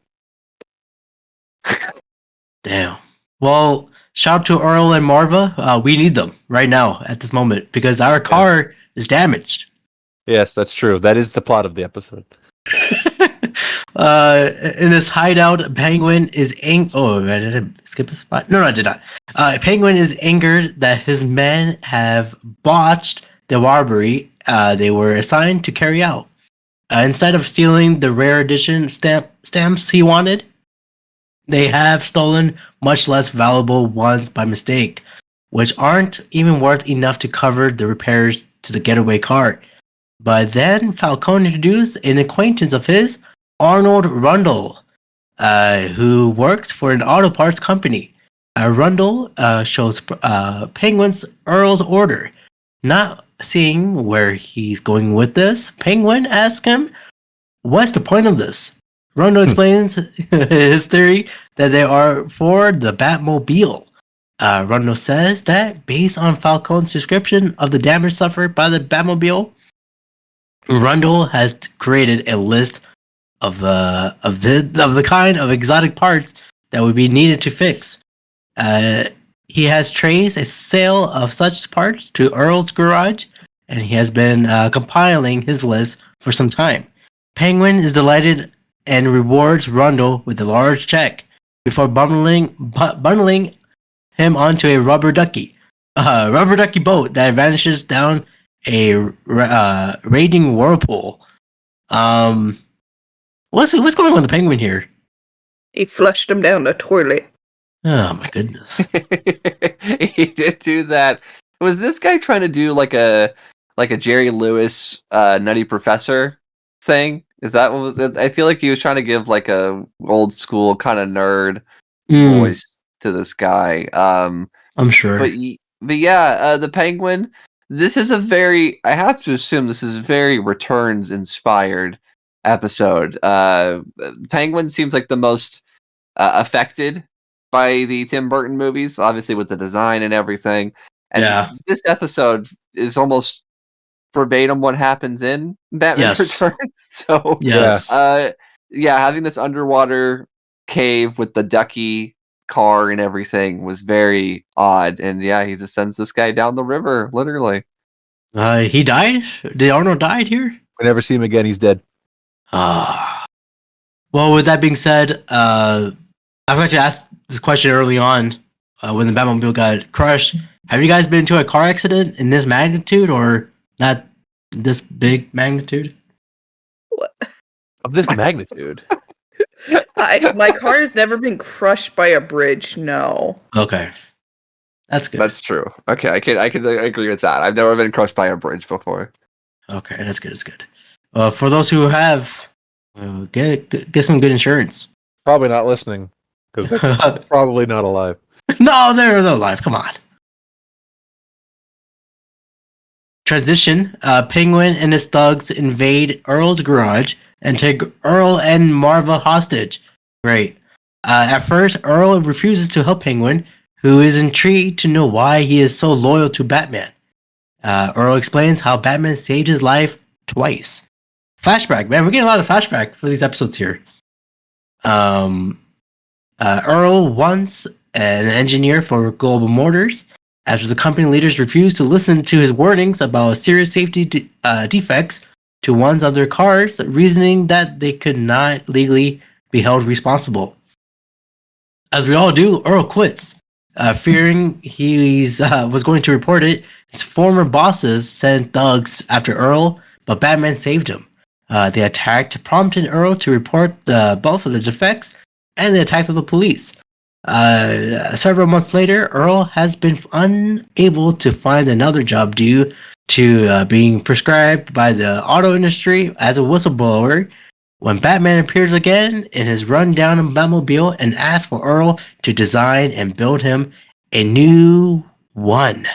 It's the 1940s Batmobile with the big bat-faced battering ram on it. That was pretty cool. Yeah. I really liked when that happened. I kind of popped a little bit. That's cool. Because, like, okay, this answers the question where Batman got this show's Batmobile from. But then he shows up in that Batmobile being like, this thing sucks and it falls apart. I need help. I need a new Batmobile. Where did he get that? Did he make it himself? Did he make Alfred, like, weld that big bat face to the front of a car? I need to know. It's just gave me more questions. Oh. And then I know we haven't watched it yet, but in Mask of the Phantasm, we see Bruce goes to, like, a futuristic town with Andrea Beaumont on, like, a date. Yeah. And there's a car on display that's like a sleek, aerodynamic, futuristic car that looks like the Batmobile. So I don't know if this contradicts that. My suggestion is Bruce saw that, right? Yeah. With Andrea and was like, that's cool. And then when Earl showed him this new Batmobile, he was like, whoa, how did you know? This is so amazing. You read my mind, dude. He drew him a little picture in crayon. like the Scott Pilgrim, like, do you know a girl with hair like this? He just showed him, like, I want this car, and Earl's like, I'll do what I can. And it's exactly what he wanted. He was blown away. Maybe Earl designed that other car. He just stole it. He didn't build it. He just broke in and drove away with it. Painted it black, and he's like, "Whoa, this is great! Thanks, man. Don't mention it. Just don't ask me to do anything with it." Because when we see him give the original one, it's not black yet. It's like gray or white. So that's how he stole it. Oh man! Batman's like, this is not the right color. He's like, I can paint it. Well, this was a great moment in Batman history. As we're watching here, Penguin turns his attention to Marva, forcing Earl to work together with the Penguin. Batman and Robin are called to be picked up by the repair. With Falcone watching from the shadows, Earl tells Batman that Marva is down in the basement. He emphasizes, like Josh Peck, that he has fixed the car's air conditioning switch. Batman's like, okay. He doesn't get it. He's so confused. Whatever. All right, Earl. As soon as they drive away, Penguin follows his own car, taking Marva along as a hostage and leaving Falcone to guard Earl. Earl has been forced to rig the Batmobile with remote control by the Penguin. Laughing like a maniac, the Penguin has a fine old time spinning the car on a crazy ride, with a dynamic duo trapped inside and unable to control it. As you reference, Batman Returns heavily. Batman pressed the eject button, but has been disabled. Finally, Penguin decides to end the game. He drives the Batmobile to the roof of a parking structure and prepares to send them off the edge. Batman realized that Earl was trying to warn them as down in the basement, the slang term in race car driving for crashing or accident. Is that true? To the basement, of course. No, actually, that's not what that means. It just means you're not performing well and you're low in the standings. It does not mean you have crashed or anything like that. Okay. Close It enough. could not have been a better episode for Ray to be on. We got That's Harley true. Quinn, we got Zatanna, we've got racing questions. Racing, you're yeah. just fucking loving this, aren't you? This is your higher calling. I mean, I'm not having a hoot and a half. Well, that's great. You can shut up now. So, Skyler and I have a story here. Yes, go ahead. This has been years and years in the making. So, I'll start off by saying this. We used to frequent a movie theater called Harkins back in the day. It was located in Southlake, Texas. It doesn't exist anymore, so don't try to find it, you weirdos. There are other Harkins. I think just ours died. Oh, yeah, there are other Harkins. It was a chain. Yeah. But we would get to the theater early, and before they would play anything, they would just play music. And sometimes they'd play like musical scores, and then sometimes they'd show like, ads on the screen, but they'd still have the music playing. And one of the songs that would play Every time. It played every time until a certain point, and they never played it again. So I don't know what happened. But it used to play every time we'd go. The song was called "The Basement" by Eric Hutchinson. Mm-hmm. And it would be a little song that'd be like, "I'm going down to the basement." Yeah, it's I'm going down to the basement. And we were like, what is happening? Like, what a song. I'm going down to the basement. Like, what a song to sing. Like, what an enjoyment to be had going down to the basement. So that'd become a bit of an inside, meme to hear this song. We'd what did we often joke about? Like, like a little walk down in the theater while the song's playing. Stuff like that. And like, without the context of the racing thing, it does sound ever so vaguely sexual. Oh, when you put it in an upbeat song. But then you learn the context of like racing and whether it's crashing, as Batman says, or just doing poorly, as Ray says. What a thing to sing about. Yeah. Like, can that truly be it? What did this guy mean? I'm not entirely sure. I think he was literally just going down to the basement to get like a Dr. Pepper out of the fridge or something. Now that'd be singing about. That's worth it. That's worth it. Yeah, it gets you excited. Absolutely. So one time, I don't remember the reason for it. I had slipped over at Skyler's house, and like I'd gotten up, and someone was there to pick me up, and so I leave, and I get a text. Do you remember what the text said? We were watching Batman right before you left, and yeah, because it would air on the hub. We had started this episode, and then you had left, like in the middle. I had like just left. Yeah. I do not remember what I said exactly. So I'm on my way home, and I get a text from Skyler that's like, do you record the episodes? And I'm like, yes. Because it was, at a time where I didn't have anything on DVD, so the fact that the hub would air these episodes, I'd record them all just so I could watch them at any time. And he's like, you need to watch it when you get home, like as soon as you get home. And so I was like, okay, I have no idea what he can mean by this. And so, yeah, I sit down and I watch the episode. And the fact that he's like, she's down in the basement. That lady, he's like, going to the basement. I texted him, I was like, going to the basement? And it's the fact that we've often pondered, like, what does going to the basement mean? And Batman literally word for word says whether he's wrong or not, what it means. Explain it for us. He was there to help. Batman. Batman finally explained it for all these years. So this song, whether it's what he meant or not, we had an answer, and it truly was a very unique and interesting experience. So yeah, this episode has meant a lot to Skyler and I, despite its questionable quality. Oh, that's fantastic. Do people hate this? No, I'll I give love this a it. thumbs up. That's a spoiler for the end. Oh no, that's great. That's long term story booking right there. I like It that. is. It was like years. Mhm. Oh, I wish you can say it again. All right, tell the story again. No, I got it.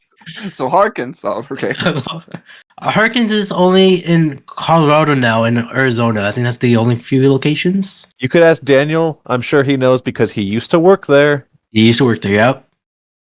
Shout out to Daniel. Ready Set Replay. Go watch that. Hey. Yeah. And Skyler's in it, of course. Oh, that's true. I am. Yeah. Yeah, so Batman is like, oh man, that's the slang term. Remembering Wells, Earl said, Batman pressed the air conditioning switch and the ejector seat fire, launching him and Robin to safety. The Batmobile goes off the edge and explodes, and Penguin believes that he has won. Again, RP to the Batmobile. You will be missed. We just build another one. Don't spoil it. Oh, sorry. Back in the garage, Falcone answers the telephone and receives the news of the dynamic duo's death. Unable to contain himself, Earl sprays Falcone with oil and throws 3 tires at him, then hoists him up in the air. As he is hoisting Falcone, Earl tears up, and with the news of Batman, Robin, and apparent demise being too much for him. Let's go back a second. Earl deadlifts like 3 massive tires over another human being and slams. I'd like to see Harold fucking do that. Yeah, I'd like to see Harold do a lot, but he's dead. Yeah, Earl's not dead as far as we know. Earl is alive and well. Well, not well, but he's alive. Yeah, he's going down to the basement. Oh man. Well, first of all, let's go, Earl. You deserve 3 and a standing ovation right now. We love you, Earl. You're not standing though. We can see you. I'm wearing shorts.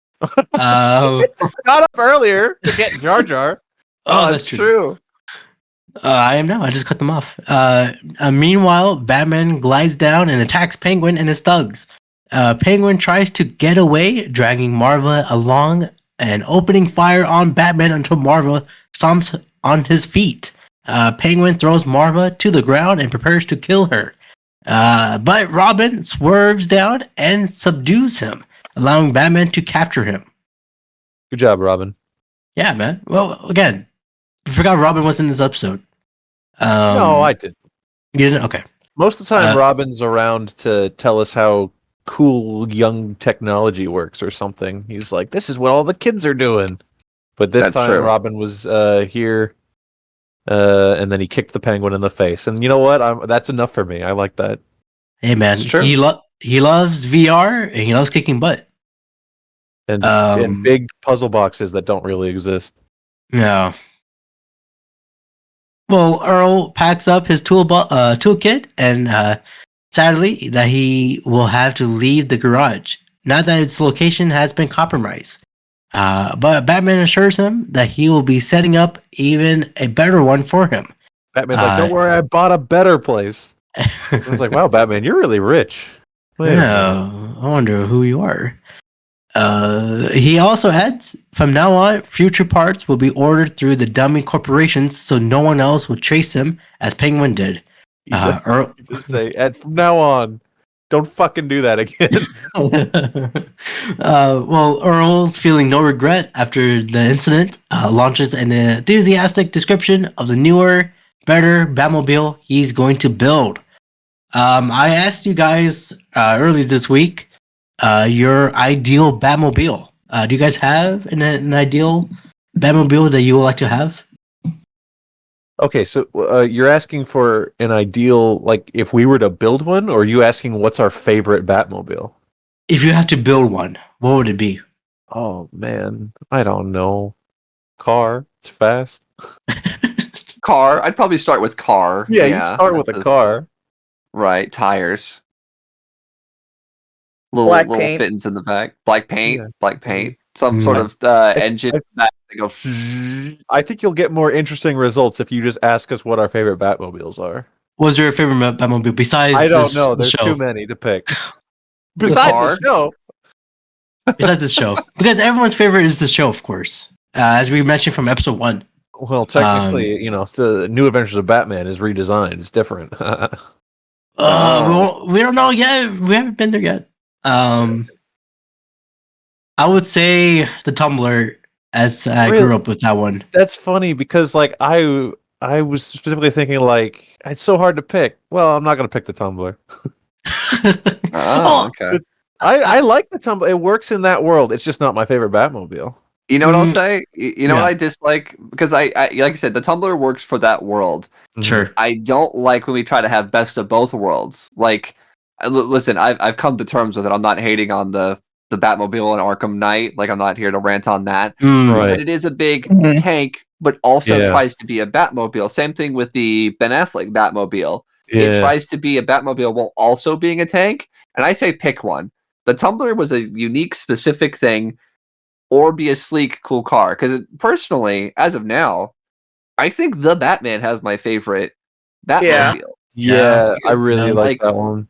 It's a perfect sort of modern version of like almost like the 60s Batmobile, which was a car. Like it just was a car. And we were talking about how the classic Batmobile with the big bat on the front is just a car. And I kind of like that. Yeah.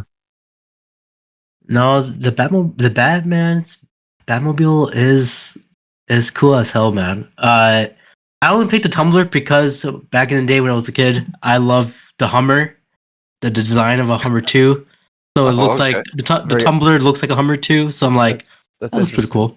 Yeah. You're very in the 2000s. I'm going to say something very offensive. I'm going to say something very offensive. You hate the Hummer. The Tumblr is the Cybertruck of Batmobiles. No, come on. No. What are you talking about? Why? Why would you say this? Why would you say that? It's just big and blocky. I don't even mean it. Tumblr's fine. I'm just Skyler, come yanking Abrar's chain. We just do jokes on this podcast. It's okay. You're right. We're just kidding. Just to throw in something different, I'm gonna say the Batman '89 and Batman Returns Batmobile. I think of those 4 live action movies. It's the sleekest looking one. I don't really get the little nose nub on the front. That's when they transferred it to this cartoon. They got rid of that. But it's I like it. Not Batman Forever. Well, the Schumacher Batmobiles are when they start adding like the big, like, I don't know. The Forever has like a glowing rib cage. I love that. Batman and Robin giant fins looks like almost thermonuclear. So I think the Batman and Robin one is the one. Yeah, I had the toy as a kid. So as a kid, I'm like, wow, yeah, cool. But I think, as a 30-year-old man, I'm gonna not pick those ones. As a 30-year-old man, you shouldn't be talking about Batmobiles, period. Well, mine is definitely the Batman, but I was going to say, because he's not here, but he did answer you, even though he was joking. I'm going to take it as his serious answer. Daniel likes Absolute Batman's Batmobile. Oh. Big dump truck Batmobile. Oh, that one. Oh, okay. That one's crazy. That one's huge. It's cool. Have Like you seen I that said, Batman? Daniel was joking about that, I'm sure. But even if he's joking, it's the correct thing to say. The Absolute Batman, big ass dump truck Batmobile is awesome, and it's awesome when it shows up in the book. So he might not be joking. I know he said for a fact that he likes that comic. So I don't know. Daniel's very contrarian, so I don't know, man. Could be anything. I don't know. Well, at the Stonegate prison here, Penguin has put to work in the license plate factory, finishing he's like scrubbing some plates here. He come across, reads "one bat for you," which sounds like "one bat for you," and snaps it off in rage. But yeah, that was the end of the mechanic, not Jason Statham, Batman's episode. Are we giving this a huge Earl thumbs up or a thumbs down Penguin? Big thumbs up from Earl. Hmm. I'm gonna give this a big thumbs up in the basement. Oh God. I would say if this was on a different set of episodes, I would give this a pretty passing thumbs up. Yeah. But because so many of the episodes we watched tonight are actually good episodes, I'm gonna have to give it a thumbs down by comparison. Okay. I think that what we have here is really what this show can really do well. The Mudslide episode, the Zatanna episode, what we're about to watch next is also one of the best episodes ever. This one, when it started, I said, "Oh, Penguin episode, not off to a good start," because he's not in a lot of good episodes, sadly. And especially with the reuse of the Batman Returns plot points, That's very true. strange to me. Yeah. I'm like, I'm losing my voice right now. I don't know what's happening. Oscar. I'm gonna give it a thumbs down. No, Oscar is coming back. I need to stop him. Be right back. Oh no. What about you, Ray? Do you despise this episode? I wouldn't say I despise it. No. I mean, this is always the thing when you have a couple that's on a podcast. We tend to agree with each other. No, it'd be different. I can't. Like, I mean, I wouldn't even say if it was in a different batch of episodes, I would give it a thumbs up. Oh, we did disagree. You see, there you go. Oh, okay. Well, you know what? It's a thumbs down, unless like the other episodes were like really awful. I don't know. It just didn't work for me. Eric Hutchinson would be ashamed of both of you. That's what I have to say. Well, he's in the basement and I'm not, so he can't come up and get me. He never came back up. He's in the Alamo for all we know. He can't come back up here and change my thumb from a down to an up. So change my thumb. Hashtag change my thumb. Change the thumb. Oh. Bro, what do you say? I would say, after hearing you guys, I'll still give. I know this is it feels like a filler episode to most, but we do get. What does that mean? It's like this episode was not needed. Abrar means nothing important happened, which Ray is going to say is not what inherently makes a filler episode a filler. Well, I'm still giving it a thumbs up, but just because of the Batmobile was of course a big part of this episode. I just like cars, and we were talking about the Batmobile. I was like, I like it, and this showed the old school Batmobile. I'm like, all right, oh yes, the Hummer. But yeah, I still like it. I know this is not the best Penguin episode we had so far. Is Birds of the Feather. Other than that, it's been poop. Whoa, poop. Whoa. Mudslide. Excuse me. Yeah, Well, I do have an interesting fact for this episode. We should be happy about this interesting fact because we don't like this production here. In terms of the production order, this was the final episode in the series overall to be animated by ACOM Production Co. Of course, they animated the one Catwoman episode that was not great, and a few others. All right. Well, does that mean that we're making more money and we can hire better people? Pretty much. All right, cool. So bye ACOM. All right, we're now in our last episode for this episode here. It is episode 55, Harley and Ivy. Let's get it going here. BFFs right here. I don't know what to say. I was going to say something clever, but I'm like, my mind is telling me no. Wow. I made a bad reference there. It's another night in Gotham City, and once again, the Joker is fleeing the Batmobile in his own car with Harley Quinn in the driver's seat. When Joker orders her to turn, she protests, but he orders her again, and she does so, causing the car to ski down the construction hill. Joker snaps at her to hand him the gun, which she does after fumbling through his bag. He takes full aim at the Batmobile's tires, but the gun turns out to be a flashbang, the joke item.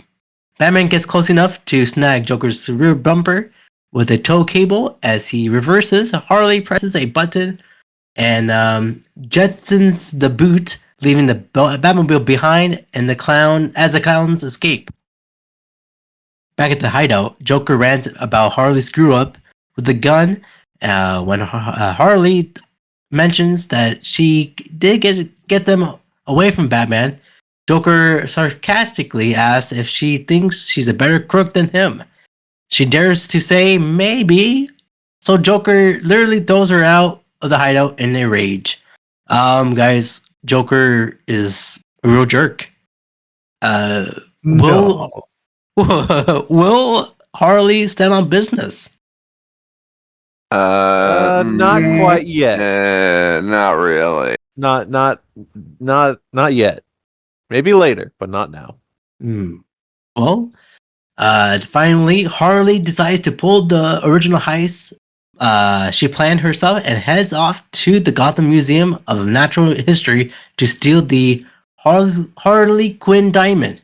Harley evades the security system with ease, but then the alarms are tripped by Poison Ivy, curiously stealing specimens from the museum lab. Harley is annoyed, then smashes the display glass and grabs her diamond. The two meet for the first time and exchange words as they are cornered by the police. Harley called Poison Ivy Poison Oakley, and I thought that was funny. Like the sunglasses? Yeah. I actually have Oakley glasses. Oh, it's just eyeglass. She did not call her Oakley. That is not what happened. It was Oakie. Oakie. Thank you. Not Oakley. I put an L in there. I apologize. Let me erase that. You Oakie. won't. I just did. Harley grabs one of Ivy's specimens bottles, attaches to her gun, and shoots it as a projectile, creating a cloud of gas that disables the police and lets them get away. As they speed away in Ivy's car, Ivy says, "This could be a beginning of a beautiful friendship." Guys, how are we feeling about this new duo? You know what I really like about this team up, which presumably, because Harley's from this show, this is the first ever time they teamed up, right? Is I'm not going to say either of them before this have sucked, right? As criminals, I mean. Okay. But like, Poison Ivy isn't quite a top tier villain in this show yet, or if she becomes one. She's like, look at her, how we find her in this episode. She's like frantically running around. She tripped the alarm. She's trying to do what she thinks is important, but she's just not very good at it. And Harley, also not very good. She's never been out on her own. She's always backseated to the Joker, but she's trying to make a name for herself. But then they meet up, they team up, and they start really getting shit done. I think that's awesome. It's a uncommon duo, but we love it here, and it kind of made a new show called, is it still called Harley and Ivy? What, there's you mean Max? it's just called Harley Quinn. It's just called Harley Quinn? I thought there was a Poison Ivy Poison Ivy's a character in it. I don't know unless they changed it. Oh, I thought it was called. So. Oh, nope. I thought that was okay. Well, I apologize. Girls do get it done. The point is, though, you were shipping Bat Magic. This is my ship right here. This is we're all about this. It's funny you say that because Ray and I had a pretty deep discussion watching this episode. We are personally not shippers of Harley and Ivy, which is controversial today because that makes sense. But I think, especially in this episode, they just feel, and I hate to make it sound like I'm a denier, because I get it. I do get it. I get the appeal. But I really like Ivy as like this friend that's trying to constantly talk Harley out of this horrible relationship that she's in. No, yeah, And it definitely. really, I really like that aspect of it. So I like them as friends. Not to say that they can't be lovers or that Harley can't be this or that. But in this No. episode in particular, I like them like that. But I get the appeal of the ship. You 1000% have a point. When across any medium, any characters, once you change from a platonic relationship to a romantic relationship, like it fundamentally changes it. It like changes the point, and like the point here is, Harley has a real friend that actually cares about her, and so yeah, I could see like this being the start. If we didn't know what we know now about these characters and what they do together, in the future, it definitely does. Like if you said like, oh yeah, they hook up and become a couple, you're like, oh, that kind of goes against what this episode was doing. But that being said, I'm a big pervert, so I love it. Oh, good point. Goodness. That's fair. Well, Ivy takes Harley to her latest hideout, a house in an abandoned housing development built over a toxic waste dump. As they bond, Ivy is disgusted at Harley's passive acceptance of Joker's abusiveness and insists that Harley needs to buckle up her self-esteem. Ivy also injects to Harley with a chemical that simulates Ivy's own toxic immunity, which will allow Harley to survive in this environment. Is this just a one-time shot? A one-time inoculation, and then you can breathe toxic fumes? She said it I was a guess so. vaccine. I guess so. She's good. She is a doctor, right? Poison Ivy. She's in the wrong business. She could have cured COVID. Oh, we needed her there. We needed her. Well, for the first official caper, they invade the only men's club and they tie them up with dropped vines creepers, and they loot the trophy room. Before long, the duo is committing a spree of crimes around the town, enough to draw Batman's attention.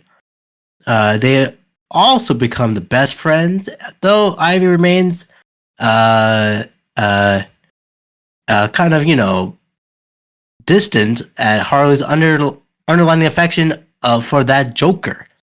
Oh yeah, dude, Joker sucks. Yeah. Well, again, I was going to ask, do these men-only clubs still exist? Probably. I don't know. I mean, now, especially now, they might. If not, they didn't exist. They're definitely coming back. If they didn't exist, they're making a comeback because this whole, people are bad. Yeah, that's not good. Well, elsewhere, Joker is. Excuse me, let me blow my nose here. On the podcast. Sorry, I did bring this up. This is a good thing here. She just drew that and was like, "This will make Ivy laugh," and then she put it on there. Yeah, there you go. Well, elsewhere, Joker is missing Harley in his own fashion.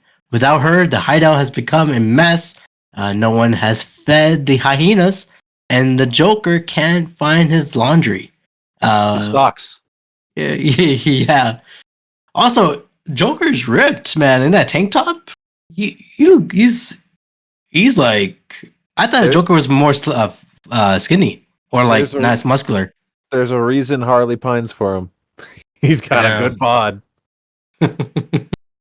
Well, Joker demands why she hasn't come back yet. One of his henchmen nervously shows him the latest headline: "New Queens of Crime." Joker is enraged that Harley is not only thriving without him, she's stealing the thunder as Gotham's newest, most feared crook. However, Joker gets the chance when Harley secretly phones him from Ivy's hideout, saying that she misses him. Joker plays it cool, simply saying that he is glad that she is fine. That of course he is tracing the call, allowing him to track her down in person. At the same time, Batman analyzes a soil trace from one of their tire tracks and realizes where they're hiding out. Batman gets there first, but is subdued by one of Ivy's creeper plants. The girls chain him to an old table and dump him into a chemical waste pit. It looks like Ivy and Harley actually got him this time. Ooh, almost got him. It came back. The episode came back. As the ladies re-enter the house, they find the Joker and his goons eagerly scooping up their stolen gains. When Ivy protests, Joker gasses her with a flower, but it doesn't work for her due to her toxic immunity. Ivy knocks Joker and his goons to the ground, then drags a confused Harley along with her to make their getaway. This scene does have a quote that I like to quote often, where she brings up the fact that, like, oh, you know, this is built on a toxic dump, like you're gonna not be able to make it. And then one of the goons is like, "Yeah, boss, I don't feel kind of funny." And Joker says, "Hold it in, Rocco." "Hold it in, Rocco" is forever stayed with me. It's this funny line. I don't know why. It's just, it's like, I'm doing something here. All right, just hold it in. When Joker acts more like an annoyed father to his goons. Yeah. It's really funny. Well, as Joker's goons give chase, they're subdued by Batman, who had managed to escape the trap. Joker picks up the Tommy gun and opens fire. Despite Batman's warnings about the cocktail of flammable and explosive chemicals they're sitting on, sure enough, a stray shot ignites a chemical drum, and soon the whole waste dump goes up in flames. The goons flee while Batman knocks Joker out and then saves them both in the Batmobile. The Joker does not give a shit. He just starts firing. Yeah. I mean, it works for him. Speeding away in the car, Ivy vows, "No man can take us prisoner." Then their car is disabled by a well-armed shot by Renee Montoya. They're arrested and sent to Arkham Asylum along with the Joker. I can only stand up and clap at Montoya getting the collar here. She had such a shit week. Yeah. At every turn, Harley and Ivy were like foiling her, messing up her day. And then she finally captures him. Good for her. Yo, like, again, Montoya has been through it, man. Yeah. She needs her own episode. Oh, she did. She kind of already did that. She needs another one. Okay. In Arkham, Joker rants and raves that this is the last time he allows women to join a gang, and he puts together. Harley is hopeful that she and her puddin' can still work things out, much to Ivy, who throws a mud at her face. That right there is why Harley is not yet standing on business. Oh, She didn't learn a lesson. She not a single one. All right, guys, are we giving this episode a Harley thumbs up or An a Oakley Joker thumbs down? Or Oakley thumbs down? it's a thumbs up. This is one of the best episodes of the show, in my opinion. It's really, really good. It's a great showing for pretty much everyone. Like Skyler pointed out, it really puts Ivy in a really interesting, fun place. I love her attitude through all of this, and at the end, where Harley's still pining after this guy that treats her like garbage. It's funny to just, she's basically sick of it. So that's good. Yeah, I think this is a really, really fun episode, and everyone looks really good in it. They look really cute in their casual wear, walking around the house. Can't complain about that. What about you, Ray? Oh, go ahead. No, Ray goes first. Okay. Yeah, it's a thumbs up, definitely. I mean, there's not really anything to complain about with this episode, in my opinion. Not a single one? What would I complain about? Um, Oh, I don't I'm know. sorry. Am I not supposed to like that she wants to be with the Joker? I mean that's kind of part of it. I don't give a shit. She's not a good person. Let her Yes. be with the villain. All right, all I, right. maybe she's a bad person too. Who knows? There's some anger happening. What about you, She feels Skyler? anger. Yeah. Oh, All right. Yeah. Great. Good episode. Thumbs up. I think this is the most I've liked Ivy the whole show, and I didn't dislike her before. And putting Harley front and center. There's a reason Harley became the character she is now, like in terms of popularity and why everyone likes her, and it starts with her just being really, really, really good in the show. Mm. So yeah, thumbs up. yeah, it's also a thumbs up as well. I feel like this should have been a two-parter. We need more of this. I think we'll get a little more later. Okay. I don't They know. they interact. They interact more. This isn't the end of it. Okay, Yeah. that's what to say. All right. Well, I do have an interesting fact for this episode. Arlene Sorkin's. This is her favorite episode. That makes sense. Yeah. I believe Yeah. it. All right. The guys, that was this week's episode of Batman: The Animated Series. Next time you'll hear from us, we'll be talking about episode 56 to 60. We're almost done with season 1 here. Guys, Ray, where can they find you? You can't. Oh, right, I forgot. I don't know why I keep asking you that.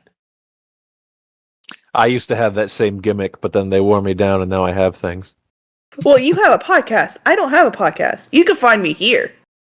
Oh, we can find you at the Brown Boy Wonder podcast. Don't And of worry, course, Ray. you were a champion before. We're gonna get you a podcast. Don't you worry. Oh, Just About time. it would be called Harley Ray Pod. I don't know. Jepsen. It'll be called the Racing Crab, and the little cartoon of a little crab driving a race car will drive by. It'll be great. Ooh. Well, Skyler, where can they find you? Right. I do have things to plug, as I said.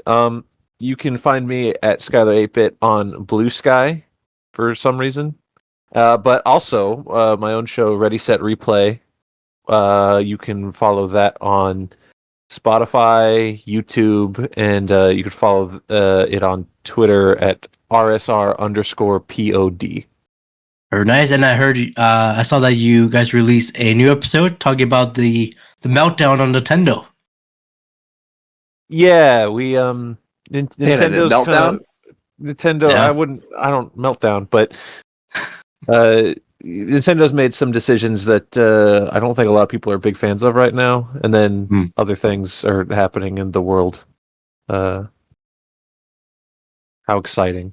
Move on from me, please. I'm getting nervous. Don't get nervous. Anthony, where can I find you, man? You can find me at Anthony Lantern on pretty much all social media platforms. You can find me on YouTube, Anthony Reviews, where Anthony reviews. And I have my own podcast called The Grud, where we don't talk about Nintendo at all.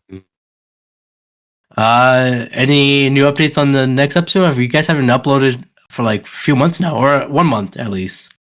Few months. I would say we just talked about movies like a couple weeks ago. I haven't seen any movies recently, so we'll probably talk once Daredevil finishes. We'll probably talk about Daredevil, and then as the summer goes on, we'll be talking about all the big releases that we end up seeing. So look Like forward to Minecraft. those things. I did. Okay, moving on. Well, of course, you can follow this podcast on Spotify, where you're listening right now, or I'm on Apple Podcasts, where you can listen to me there. I'm also on Instagram, TikTok, Blue Sky, Twitter. I have a Facebook account, but I don't use it for this podcast. But you can follow me there at Brownboywonders Podcast. And at this moment, I'm like Kingpin. I'm just and this is in one gif. I'm standing up really fast and clapping. That's me throughout all these episodes. That is too specific of a reference for anyone to go get Jar It's a Jar. popular GIF. I want Jar Jar to end the show. Hold on, let me try to find him. Hold on. Yeah, try to find him. You know what I like the most about Jar Jar Binks? Hmm. He kind of sounds like our friend, but like muffled a bit. Yeah, yeah, that is pretty I good. like that. I didn't think he sounded like that in real life. Like I know what he sounds like in the movie. Yeah, but but that's he's an actor. He's not. That's all portrayal. Jar Jar's an actor. Yeah, you're right. I mean, Oh, there he is. There he is. There he is. There he is. People. Sitting down. He's a Jets fan. Jar Jar, yeah, Jet Binka. He's having some trouble. He can't find his ear holes. No, yeah, it would be tough. Oh my god, he grabbed his eye stalks. His eyes. Jar Jar just grabbed his eyes without having any pain. That's mortifying.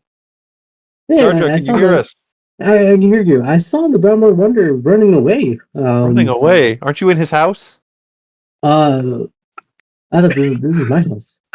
Oh, he's in your house. Oh, What is this, a podcast? Yep. And we're ending it, so we're gonna say goodbye, Jar Jar. That's pretty much it. I Oh, wanted you to sign off the show. All right, this is Jar Jar Pod, and I'll see you guys later. the Jar Jar Pod. I'm not coming back for the Jar Jar Pod. Where am I? He can't end it. He can't see. And we can't do it. We tried last time. We can't press the button. Yeah. Oh my god. Oh, Misa. I found it.